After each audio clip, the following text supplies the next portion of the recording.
Want to play one real fast? So, how would I? So what? uh, So I will ask this. So how do you do the spectator mode? Oh, you at the bottom left corner, the friends list. You click on that, and then if somebody's playing a game, there's a button that says Oh, spectate. spectate this game. Hmm. I did not. I didn't know how that worked exactly. Yeah, but like I can't. The problem with it, I mean, it's really great. It's not perfectly live. Like there's some slight inconsistent. Like I can see. Sometimes I'll see the end turn button get hit, and I'm like, no, you left mana on the board. What are you doing? And then more cards get played after that, and I'm like, oh, the spectator's just catching up. All right, cool. Like it. Sometimes there's like some small things with that, but otherwise it's a pretty solid thing. Um, I just can't. Like I kind of wish I could just flat out spectate what you're doing, so I could spectate. I actually don't know if I can spectate an arena draft. I know I can't spectate like while you're browsing collection. Like I can't look at your screen and like flip through the book with you. Unless I was to like actually stream it or something, right? Yeah, you'd probably have to stream it. Or we might be able to do like screen sharing, like if we did Skype or something, but really not any point in setting all that up. Right. So I've got these 3 packs that I could open. Oh yeah, man, crack them bitches. Let's see what we got. I'm Okay. hoping I want bright orange letters to show up on my screen. You know that happens, right? If you crack a legendary, it shows to all your friends like Mageadeath cracked Does a it? legendary. He just got, Grom Hellscream, which is what I got like an hour ago. Magically, out of a tavern brawl, believe it or not. All right, so opening the first pack.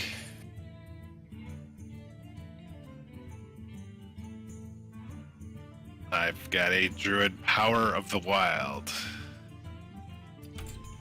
I've got a Leper Gnome. Oh, Leper Gnome's awesome. Deal 2 damage. Deal 2 damage to an enemy hero. That's an Yeah. all class. Yeah, that's a really solid turn 1 play right there. A Rogue Conceal gives your minions stealth until your next turn. An Alarmobot rare. Alarmabot. At the start of your turn, swap this minion with a random one in your hand. I've seen people build decks around Alarmabot where they get Alarmabot in the very beginning of the game, and all the rest of the like minions in their deck are like crazy high mana minions. So like they'll get Sylvanas on turn 4 or something, or like Sylvanas is like lowballing it. I'm talking like Deathwing on turn 4. You ever see a 12/12 hit the board on turn 4? It's bonkers. No, I can't say that I have. And then the last one was an Ancient Brewmaster. Oh which yeah. is Battle Cry return. It's an all-class. Return a friendly minion from the battlefield to your hand. That's really good if the card that you're targeting has a really cool battle cry that you want to use a second time, or if it's a card that's been silenced and you would rather bring it back and replay it again, or a card that's really damaged, you can use it as a kind of a pseudo heal. So I will tell you that I was fighting the expert AI rogue. Yeah. And they were pairing the Ancient Brewmaster with the Stranglethorn Tiger that stealths. Oh, okay. Yeah. I'd almost kill it, and then the Brewmaster would come out, put it back in the deck, and then he'd very next turn here out comes the Tiger, full health again, and stealth. Yep. Such a pain in the ass. So those were the 5 I got in the first deck. There's a rogue out there called Mill Rogue. The whole goal of this deck is to drive you into fatigue damage by burning all the cards in your deck. So they'll play cards like the Cold Light Oracle, which is a neutral 3 mana, 2 attack, 2 health, that each player draws 2 cards, is the battle cry. So they'll play that, force you to draw cards that you didn't like. If you have a big hand, if you have like 10 cards in your hand, you can't hold any more. So any more cards you draw just disappear. So they'll force you to have a big hand, and then Cold Light Oracle, pull them back into the hand, more Cold Light Oracles, you know, gang up, put more Cold Light Oracles into the deck, Cold Light, and they just burn all your cards, and it doesn't let you have, like, you don't get to play your deck. So the other thing I was going to ask is, so these expert decks had these secrets? Yeah, secrets. And I just got one for a hunter. Explosive trap. Hidden until a specific action occurs on your opponent's turn. Yeah. So these are just kind of special cards that when you use them, nothing happens initially, but something will happen when something else happens first. Right. So Explosive Trap, as the example, it's a 2-mana spell, and it counts as a spell for anything that has spell interactions. So, like, for example, if you have a card that says anytime you play a spell, something happens, right. the secrets trigger that. When you play it, you get like a question mark on your hero portrait, and your opponent can see that. They're like, oh, okay, he has a secret in play. Like, it shows him that you have a secret, but it doesn't tell him what secret it is. And there's multiple secrets for each class. Well, there's multiple secrets for each class that has secrets, which I think is just Hunter, Mage, and Paladin. I think are the only 3-card. Secret. Yes, Hunter, Mage, Paladin. And they all do different things. And the mind game that is played here is, okay, the Hunter just played a secret. Which of the 8 secrets is it? You know, and you have to, like, okay, if I attack him in his face and nothing happens, I can eliminate Freezing Trap and Explosive Trap and Bear Trap. Okay, those 3 can't be those 3, because those 3 trigger when I hit him in the face. Okay, so now I hit a minion. Oh, 3 snakes popped out. It was Snake Trap. Like, it's, you know, you have to figure it, and it really causes some problems. Like, for mages get one called Mirror Entity, which is after your opponent plays a minion, summon a copy of it. So now they're like, shit, man, it might be Mirror Entity. That means I can't play my good card because he's going to have one. So I got to play a shitty card. Then he plays a shitty card, and ogre. Right. Then he plays a shitty card, and it wasn't Mirror Entity, and he's like, shit, man, now I don't have enough mana to play the good card that I wanted to play. Damn it. Right. Like, you've got to, it's all about messing with everybody's heads.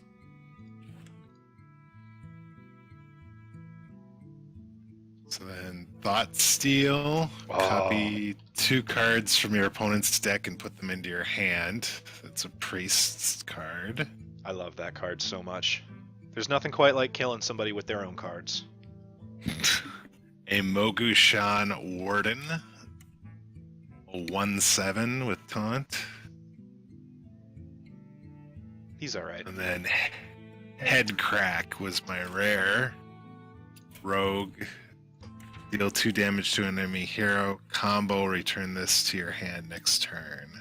So combo is a rogue-specific mechanic where if it's not the first card that you played that turn, combo takes effect. So you have to play something else. Oh, okay. Yeah, you have to play something else first, then you play Head Crack, and the combo works. Combo is really solid for cards like, oh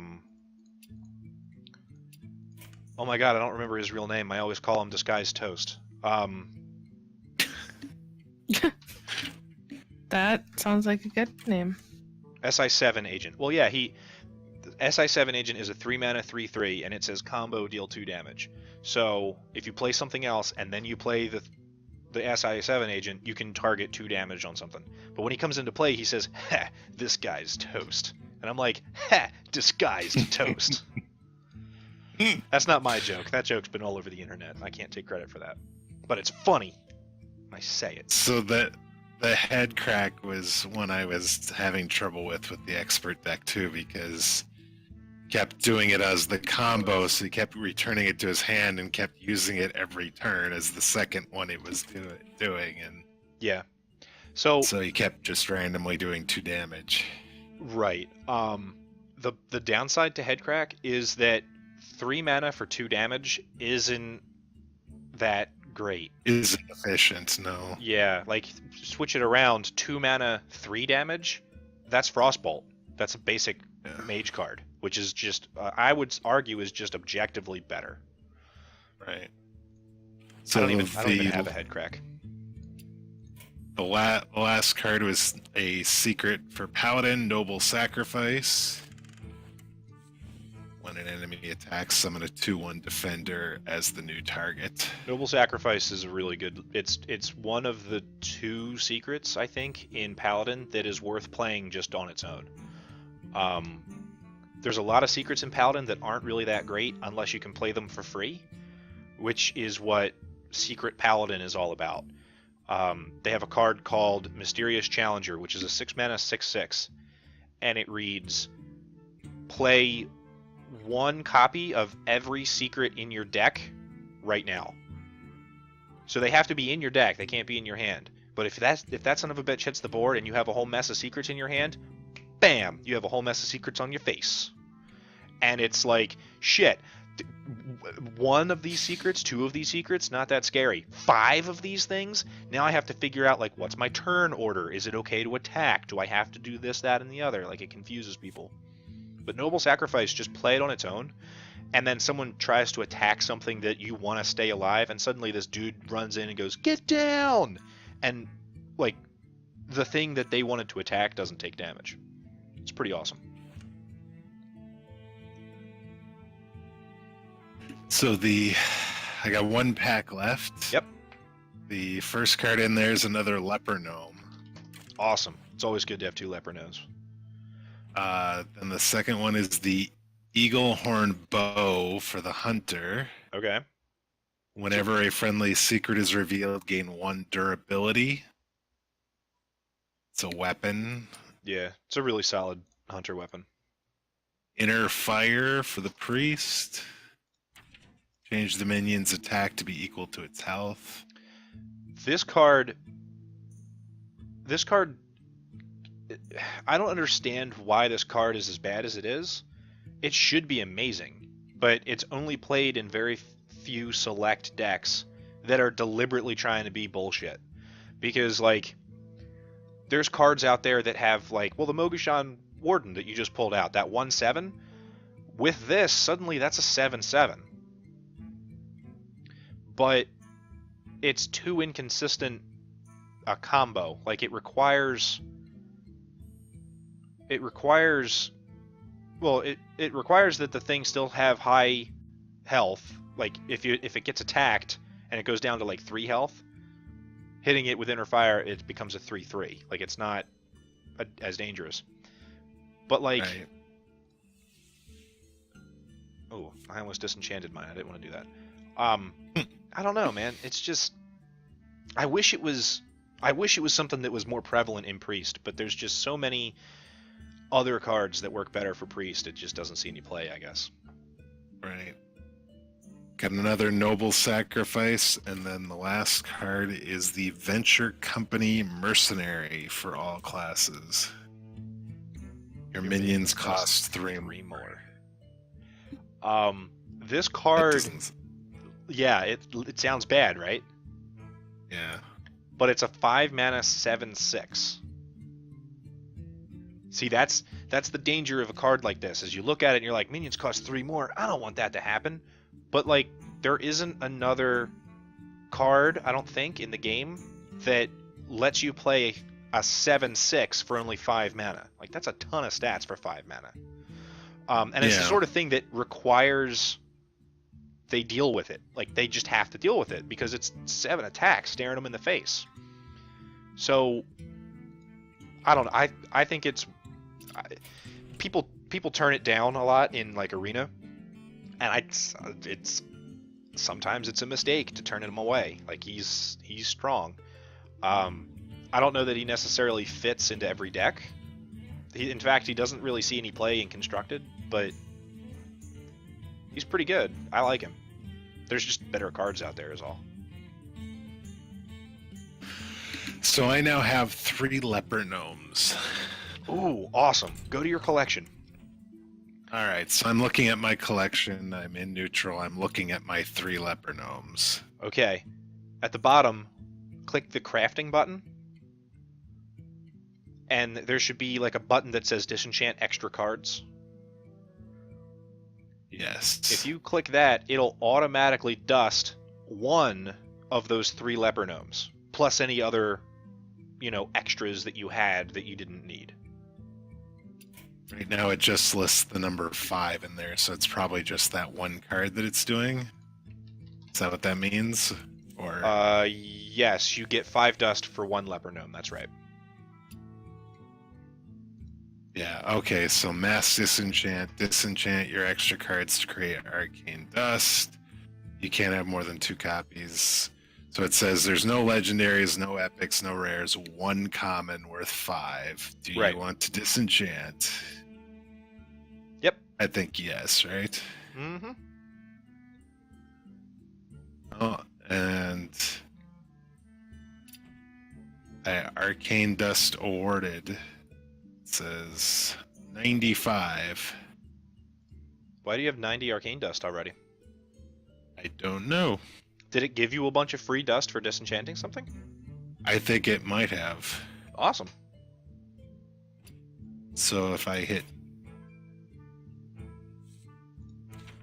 So where do I see the dust at then?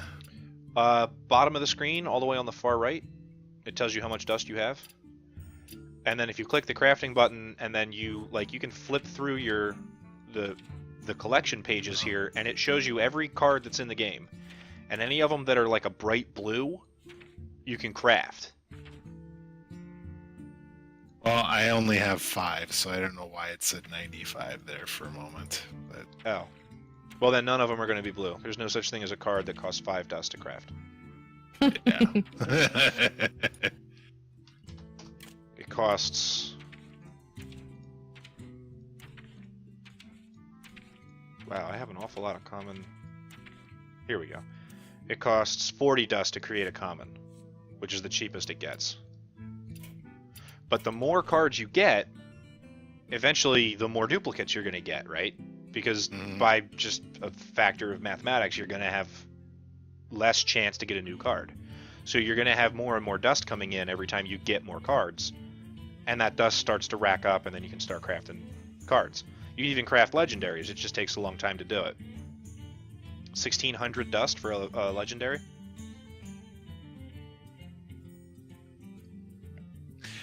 Kind of sucks that the class that I'm trying to actually get.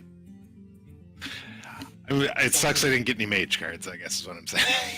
Oh yeah. Well, I mean, I keep popping over to this deck list that I'm looking at, and I'm trying to figure out a place that I might be able to slide in a couple of leper gnomes, because leper gnomes are really good. I would keep the flame strikes because at lower ranks we're going to be dealing with a lot of flame strikeable stuff. Arcane Intellect, really good. People run that and everything.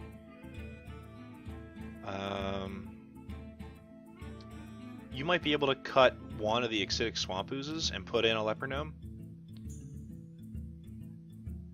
Well, I don't know, man. 2 mana 3/2s are really good. The Ironfur Grizzly is probably the worst card in this deck. But and they had pretty good reasoning for having it in there. Did they? Let's see here. Yeah. 3 mana 3/3 is fair. Taunt will sometimes protect your minions.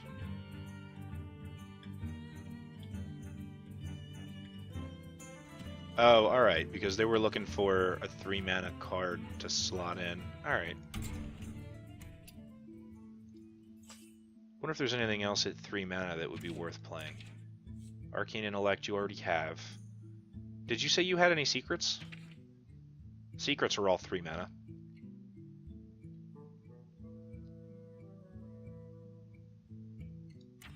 So I've got Frost Nova.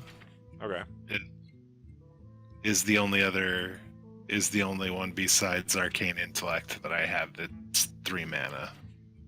All right. You're not gonna have any of those. Here, basic. Raid leader, Wolf Rider. Wolf Rider could be okay, but Grizzly's probably better for this deck. Razorfen Hunter? Do you have a Razorfen Hunter?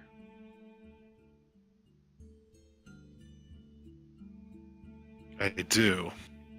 That's probably better than the Iron Fur Grizzly. Only because of it's the battle cry. Because yeah, it well, it's brings out an extra. It's an extra target, so if there's any like random damage coming in, there's more targets to hit, which means, you know, it gets spread out a little bit easier. But also, the Iron Fur is a 3-mana 3/3. If you combine the 2 creatures that is summoned by the Razorfen, it's a 3-mana 3/4. So you get 1 extra stat. Because it's like the 1/1 and the 2/3 together is the way I'm trying to count it. If you wanted to I could see the Razorfen Hunter being a little stronger than the Iron Fur Grizzly. But I do think it's important to have a solid, like, solid turn 2, solid turn 3. The Yetis are definitely staying in there. The Senjin Shield Masters are really good. Boulder Fist Ogre is a strong ender, like, end of the game kind of card to play. I don't know, man. This is a solid basic mage deck, I think. Want to give it a go? Well, I could take out one of the Grizzlies and put in a Hunter and see how that goes. Yeah, do that.